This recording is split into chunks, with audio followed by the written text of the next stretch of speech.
नमस्कार। मुख्यमंत्री हेमंत सोरेन ने 4 साल बाद ही सही लेकिन अपना एक दर्द साझा किया है। सिमडेगा में वो सभा को संबोधित कर रहे थे। आपको मालूम है कि सरकार आपके द्वार कार्यक्रम के तहत मुख्यमंत्री द्वार द्वार घूम रहे हैं। दरअसल मुख्यमंत्री ने कहा कि उनकी कोई नहीं सुन रहा है।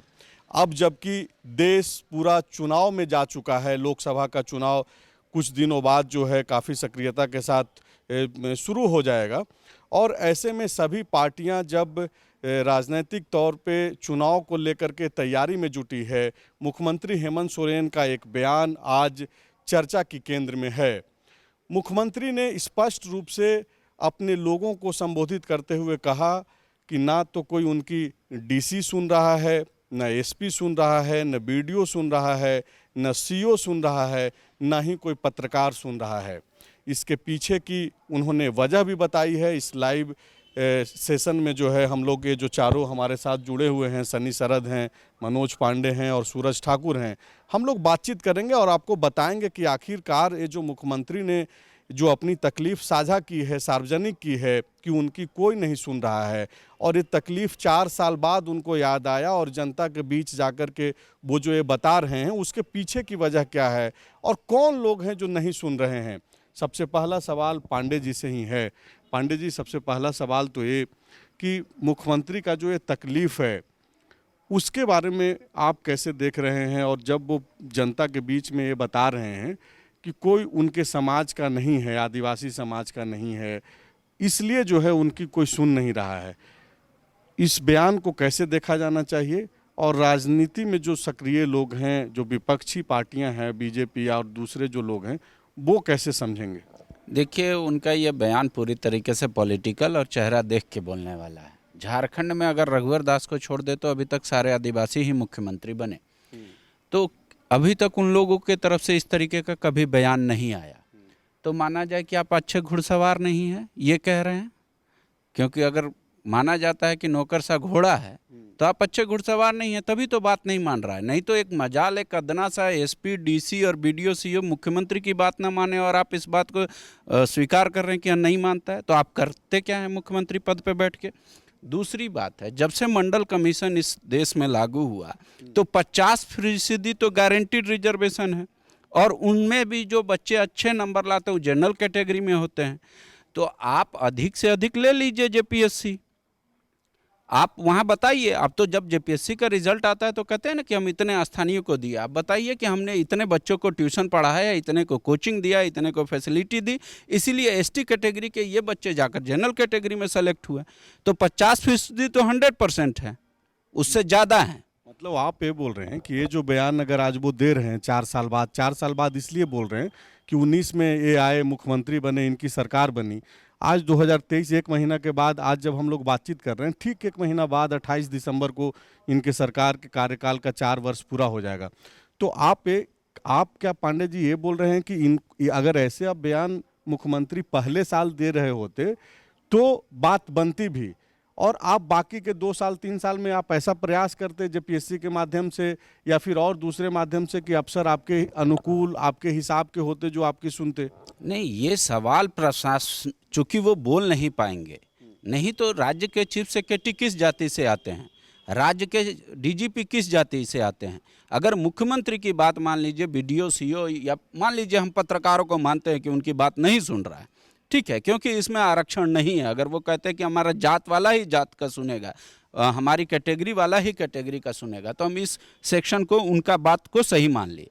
पर क्या चीफ सेक्रेटरी का भी बात नहीं सुन रहे हैं वीडियो? अगर या फिर चीफ सेक्रेटरी की बात सीएम नहीं सुन रहे, सीएम का बात चीफ सेक्रेटरी नहीं सुन रहे, डीजीपी नहीं सुन रहे, तो उनको बताना चाहिए। ठीक है, ये चुनाव का मुद्दा है, आप कई बार नेता अपने भाषणों में वो बात कह जाते हैं जिसका कोई मायने मतलब नहीं होता।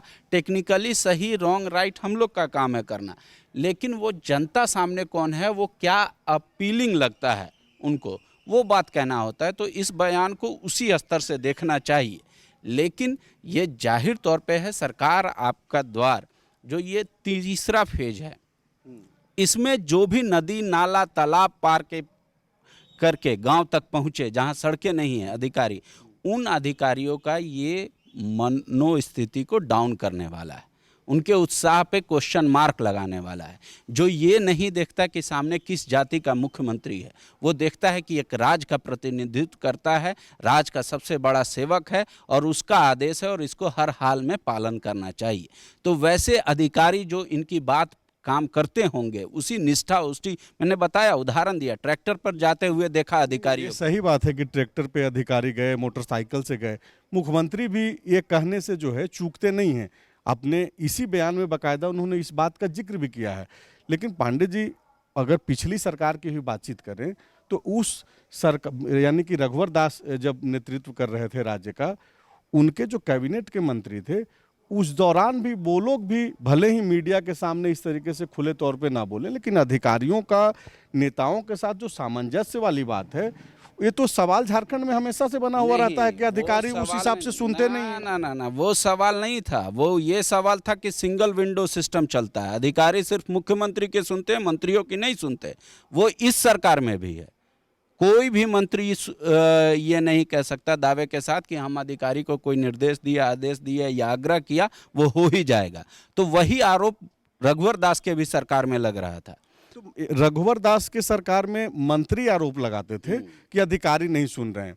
सनी, मेरा नेक्स्ट जो सवाल है वो आपसे है कि इस बार तो खुद मुख्यमंत्री ही बोल रहे हैं, और अगर 4 साल के बाद ये परिस्थिति है तो यानी कि बहुत ही खराब परिस्थिति बन गई होगी, तब जाकर के मुख्यमंत्री ने इसको सार्वजनिक किया, क्योंकि काम तो उन्हीं अधिकारियों से लेना है।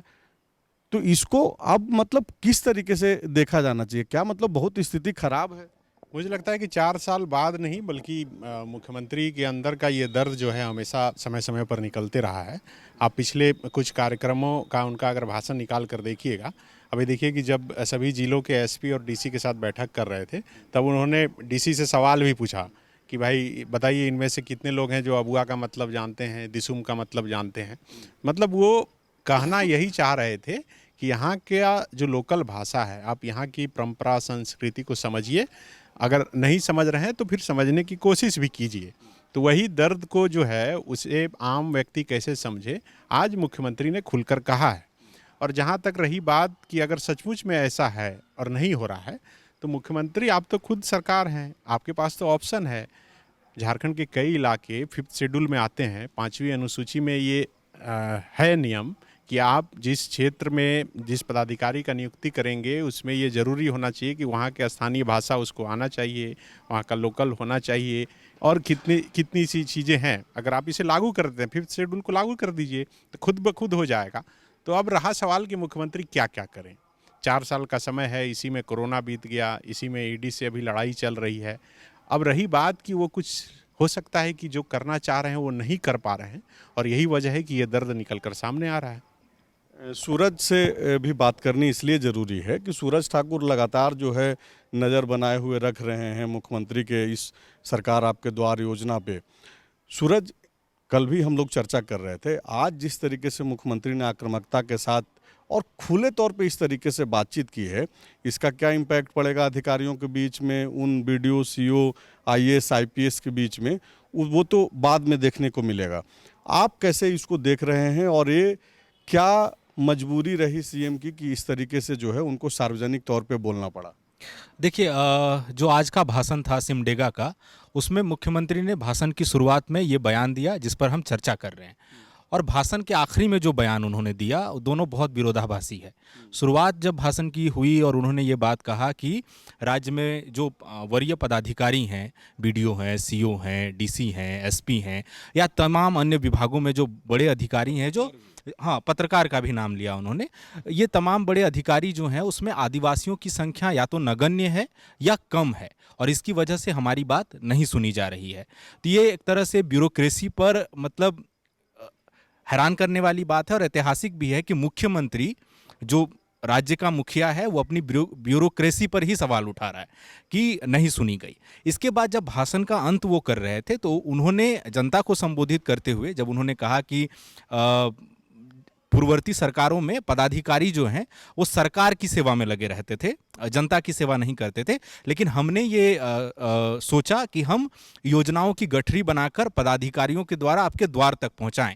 और ये जो 2 चरण हमने पूरा किया और तीसरे चरण की ओर हैं और 1 करोड़ से ज़्यादा हमें आवेदन मिले हैं, उसमें ये पदाधिकारियों के बिना ये संभव नहीं था और इन्होंने बहुत मेहनत की है आप तक ये योजनाएं पहुंचाने के लिए। जो भी हमने सोचा था, जो भी प्लान किया था, तो ये पदाधिकारियों के बिना पूरा नहीं होता। तो बहुत भाषण की शुरुआत और अंत का बयान जो है वो बहुत विरोधाभासी है। दूसरी चीज है कि चुनावी मौसम भी अब आ चुका है और मुख्यमंत्री के पिछले खासतौर पे 1 साल का बयान देखिए तो वो शुरुआत पहले हुई थी इस बात से कि पहला आदिवासी मुख्यमंत्री हूं मैं, और इसीलिए ये बात जो दूसरी पार्टी के लोग हैं जिसमें बाहरी ज़्यादा हैं उनको ये बात पचती नहीं है। जब मैं गरीबों के आंसू पोंछने का प्रयास करता हूं तो ये बात पचती नहीं है और मुझ पर हमला किया जाता है। इसके बाद पिछले 3-4 भाषणों में उन्होंने इस बात पर जोर दिया कि जो बाहरी लोग हैं उन्होंने झारखंडी नौजवानों को शैक्षणिक तौर पर, आर्थिक तौर पर, सामाजिक तौर पर पिछड़ा ही रहने दिया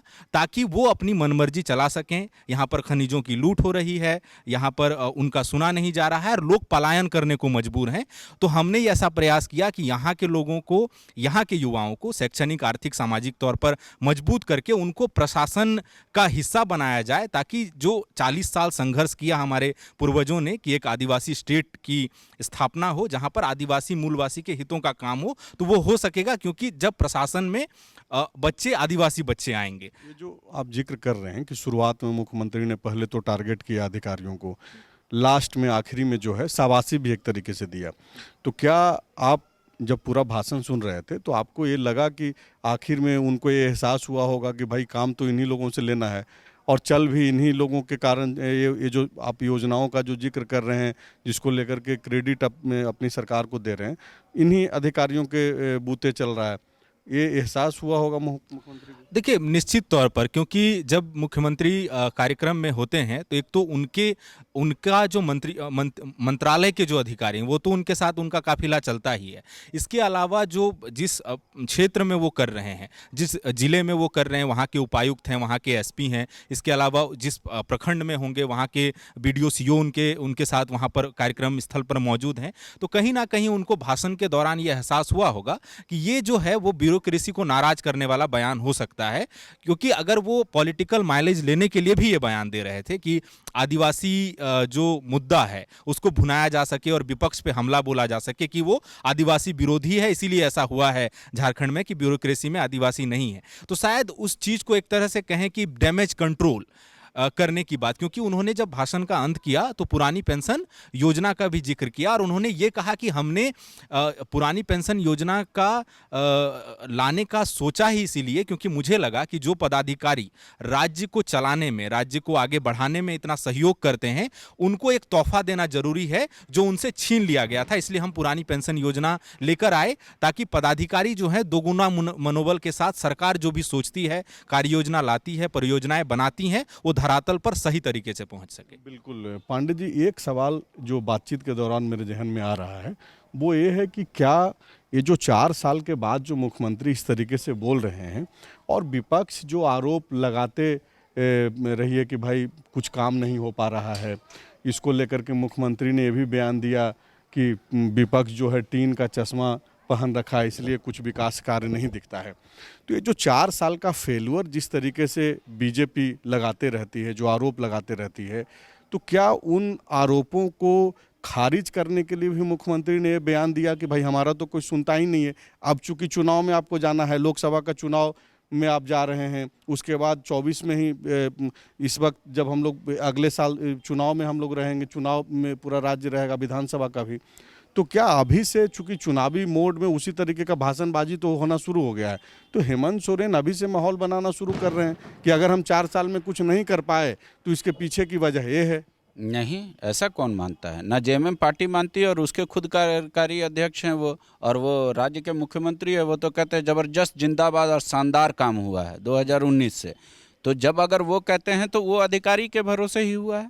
जिन अधिकारी के बारे में वो जिक्र कर रहे थे कि मेरा नहीं सुनता है, तो बिना सुने हुए अगर अधिकारी शानदार जबरदस्त जिंदाबाद काम कर देते तो भला है, वो अनसुना रहे, बहरा रहे अधिकारी, तो भी काम अगर अच्छे से हो सकता है तो हो सकता है। तो ये मुख्यमंत्री जैसे उन्होंने कहा, पहली बार वो भावनात्मक तौर पे अटैचमेंट दिखाना चाह रहे थे लोगों से, वो कह दिए, उनको एहसास हुआ होगा, और या तो उस बात में सच्चाई होगी, दोनों बात कंट्राडिक्टरी है कि नहीं अधिकारी बहुत मेहनत कर रहे हैं, लिहाजा इस वजह से हमने ओल्ड पेंशन स्कीम को फिर से लागू कर दिया, जिसको मतलब भाजपा ने बंद कर दिया था। तो ये दोनों बातें हैं। अब क्या है कि मुख्यमंत्री चूंकि इस तरीके के कॉन्स्टिट्यूशनल पोस्ट पे हैं, सामान्य तौर पे हम जितना खुलकर इस बातों को रख रहे हैं, या आम लोग या बीजेपी कुछ कल तर्क कर दे, लेकिन आप समझिए कि जो दिन रात जो अधिकारी सो नहीं पा रहा है, या वो घंटों लगा है कंप्यूटर के पास बैठ के कि कितना एप्लीकेशन आया, किन किन चीज़ों का आया, किसको पैसा गया नहीं गया, अगर उसकी मनोस्थिति आज क्या होगी, जो पूरे दिल से शिद्दत के साथ कर रहा है। और एक बार आप कह देते कि आप बहुत अच्छा काम कर रहे हैं, शानदार है, इसीलिए मैंने तोहफा दिया, और दूसरी तरफ कर देते आप तो सुनते ही नहीं है मेरा।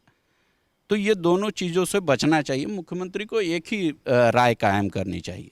सनी, एक जो सवाल है, कल भी सूरत से हम लोग चर्चा कर रहे थे कि हाल के दिनों में मुख्यमंत्री जो भाषण दे रहे हैं उसमें गुरुजी का नाम जो है शिबू सोरेन जी का जिक्र करते हैं। वो आज भी जो भाषण मैं सुन रहा था तो उसमें उन्होंने कहा कि 13-14 साल के उम्र में ही जो है वो झारखंड के लिए संघर्ष करना शुरू कर दिया, और अब 80 साल के हैं, वो अभी भी चिंता करते हैं।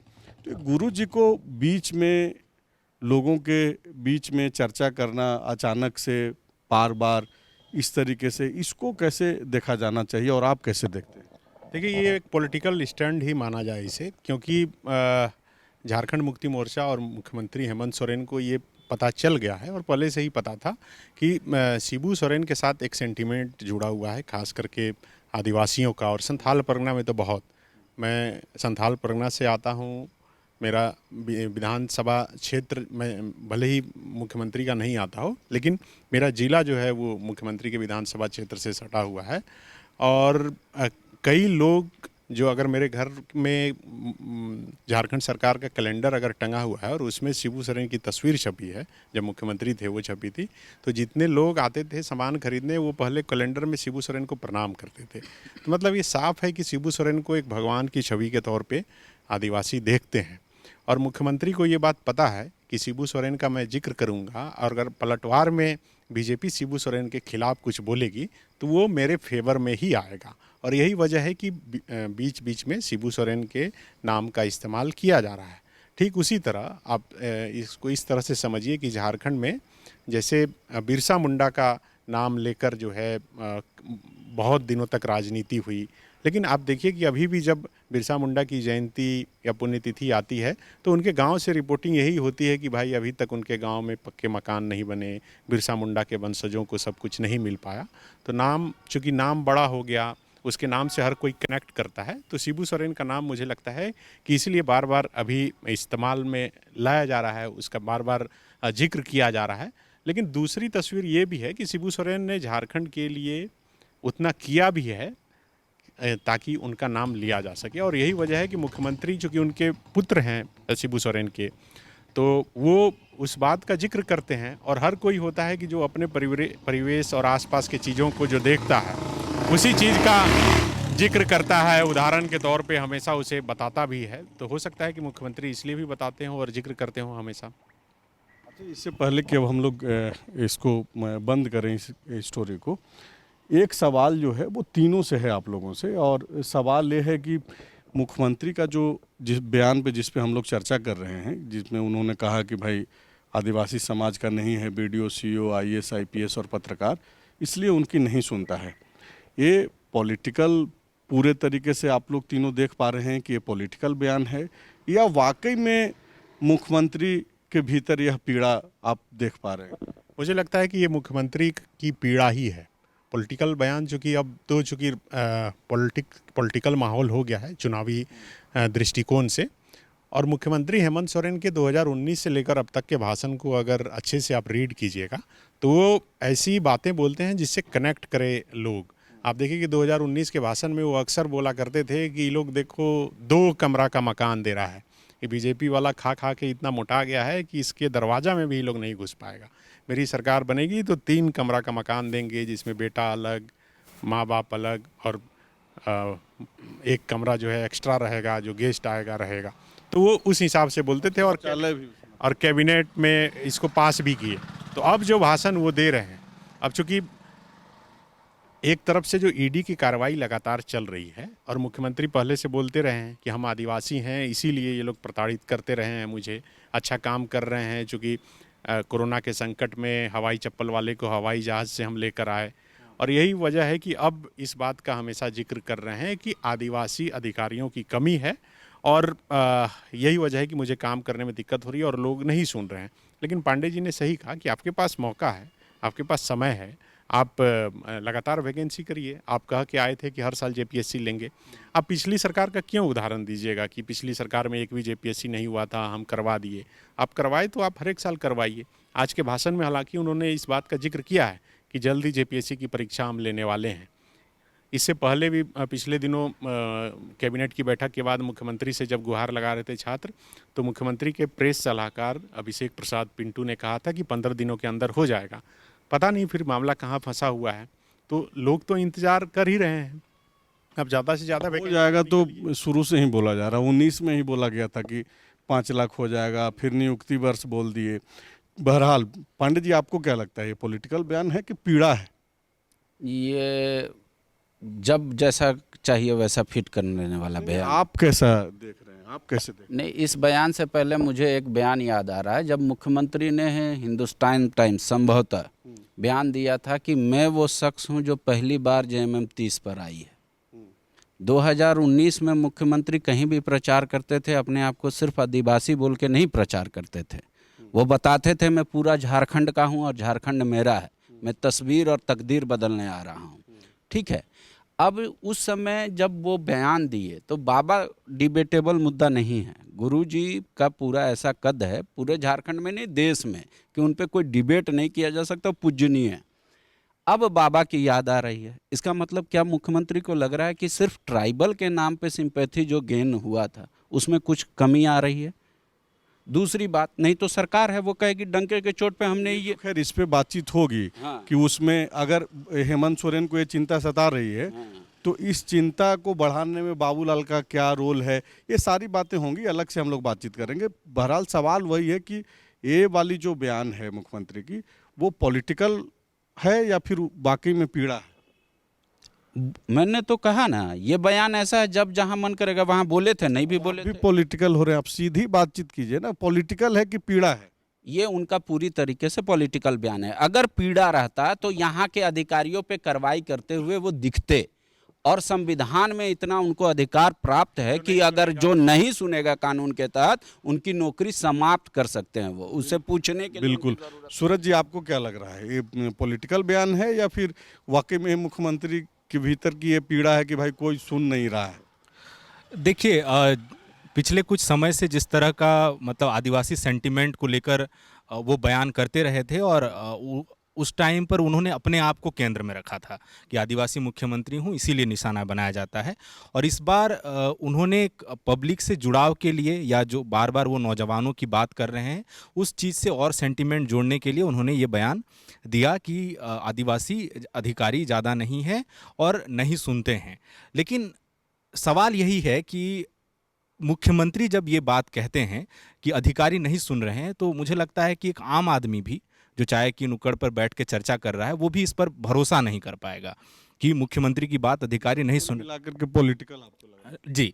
और दूसरी जो अहम बात है कि ना केवल बात यह है कि आदिवासी या गैर आदिवासी अधिकारियों की बात है, झारखंड में कोई भी सरकार जब आती है और वो ये वादा कर रही है या ये घोषणा कर आ रही है कि हम जो है सुशासन देंगे और एक अच्छा प्रशासन देंगे, विकसित समृद्ध राज्य बनाएंगे, तो आपको अधिकारियों की ज़रूरत है उसमें। और अभी जिस तरह से अधिकारियों की कमी है, जेपीएससी की परीक्षाएं नियमित रूप से होती नहीं हैं, अधिकारियों की उतनी बड़ी संख्या में नियुक्ति नहीं हो रही जितनी होनी चाहिए। तो अगर आप अधिकारियों की नियुक्ति नहीं हो रही है और कार्य क्षमता पर असर पड़ रहा है, और अगर एक ही अधिकारी पर अतिरेक काम का प्रभार है, विभाग का प्रभार है, तो सुशासन वैसे भी आप नहीं ला पाएंगे, क्योंकि आप कैसे बिना अधिकारियों के आप योजनाओं को धरातल पर उतारेंगे कैसे?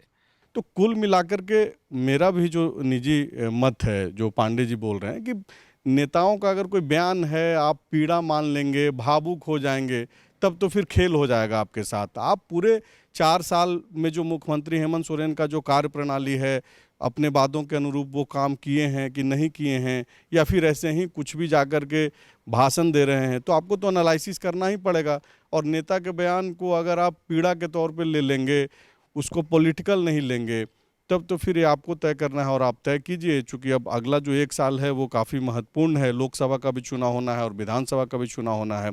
अपने अपने तरीके से कामकाज तौलिए और बयानों को भी टटोलिए कि कौन जो है किस तरीके से बयान दे रहा है। शुक्रिया। The followup.in. Like, share, and subscribe.